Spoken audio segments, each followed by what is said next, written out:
अस्सलाम वालेकुम, my name is Ahmed Raza and my registration number is 21T84। तो इस वीडियो में हम DSP लैब 6 के टास्क को परफॉर्म करेंगे। तो फर्स्ट टास्क के अंदर हमने सबसे पहले एक ओरिजिनल सिग्नल हमने फाइंड आउट करना है, फिर उसका डेसिमेटेड सिग्नल निकालना है। तो इसके अंदर हम देखते हैं। तो हमें टास्क वन के अंदर हमें एक्स को जो वैल्यू है, हमें एक्स को हमने एरे ले लिया है। फिर हमने डेसिमेटेड फैक्टर लिया है जो कि 2 है। फिर हमने डिवाइड करना है सिग्नल को इवन और ऑड पार्ट के अंदर, जो कि एक्स ई और एक्स नॉट करके हमने लिए हैं। फिर हमने जो सिग्नल है उसे हमने ये सैंपल्स के अंदर डिवाइड करना है, इवन और सैंपल के अंदर, जिसे हम DFT कैलकुलेट कर सकते हैं, जो कि NENO है। और इसके अंदर फास्ट फूरियर ट्रांसफॉर्म का हमने फंक्शन हमने यूज़ किए हैं। फिर हम इन्हें मर्ज करेंगे दोनों को फार्मूलाज के ज़रिए, जो कि n की लेंथ वो x के अंदर और फॉलू को यूज़ किया है। फिर हमने इन्हें डिस्प्ले करने के लिए हमने डिस्प्ले कमांड का यूज़ किया है। और जैसे कि हमारे पास आउटपुट हमें दी गिवन है, जिसके अंदर हमें ओरिजिनल सिग्नल मिला है, फिर डेसिमल सिग्नल मिला है। फिर हमने उनका रिकंस्ट्रक्टेड सिग्नल हमने फाइंड आउट किया है। तो टास्क टू के अब हम तरफ चलते हैं। इसके अंदर हमने डिस्क्रीट फूरियर ट्रांसफॉर्म हमने निकालनी है डेसिमेटेड और ओरिजिनल सिग्नल का यूज़ करके। तो फिर हमने गिवन फर्स्ट हमने सिग्नल लिया है x1। फिर हमारे पास डेसिमेशन फैक्टर हमारे पास है जो कि है 2। और फिर हमने इसे डिवाइड किया है इवन ऑड के अंदर। और इसकी फूरियर के लिए, हाँ, फूरियर ट्रांसफॉर्म के लिए हमने लेंथ और फास्ट फूरियर ट्रांसफॉर्म का यूज़ किया है। फिर हम इन दोनों को मर्ज करेंगे, जो कि हम मर्ज करेंगे। और इसके अंदर हमने फॉर लूप का यूज़ किया है, उसके अंदर इफ स्टेटमेंट का भी यूज़ किया है। और फिर हम डिस्प्ले करेंगे रिजल्ट को। पहले हम रीजनल डेसिमल सिग्नल को हमने डिस्प्ले किया है। फिर हमने डिस्क्रीट फूरियर ट्रांसफॉर्म और डेसिमल सिग्नल की डिस्क्रीट फूरियर ट्रांसफॉर्म हमने फाइंड आउट करनी है। तो इसके आउटपुट देख लेते हैं। जैसा कि इसके अंदर हमारे पास ओरिजिनल सिग्नल है, और फिर हमारे पास डेसिमल सिग्नल आ गया है, फिर डिस्क्रीट फूरियर ट्रांसफॉर्म का x1। और फिर इसकी हमने डिस्क्रीट फूरियर ट्रांसफॉर्म ने डेसिमल सिग्नल की भी हमने फाइंड आउट की है।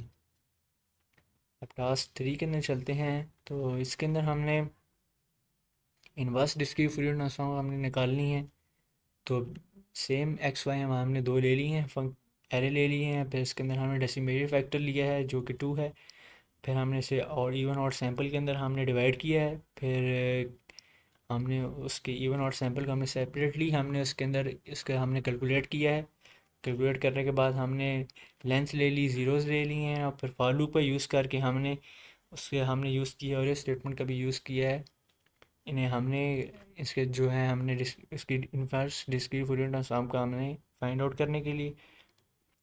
तो हम जैसा कि इसके अंदर हम पहले एक्स सिग्नल, फिर इसके डेसिमेटेड सिग्नल निकालेंगे, फिर वाई सिग्नल निकालेंगे, फिर उसका डेसिमेटेड सिग्नल निकालेंगे। और फिर लास्ट के अंदर हम उसकी इनवर्स डिस्क्रीट फूरियर ट्रांसफॉर्म और इनवर्स डिस्क्रीट फूरियर ट्रांसफॉर्म को हम फाइंड आउट करेंगे। जैसा कि ये है, एक्स वाई सिग्नल का पहले हमने निकाली है, फिर इसकी डिस्क्रीट फूरियर ट्रांसफॉर्म निकाली है, फिर वाई सिग्नल की भी हमने आउटपुट के अंदर हमने फाइंड आउट की हुई है।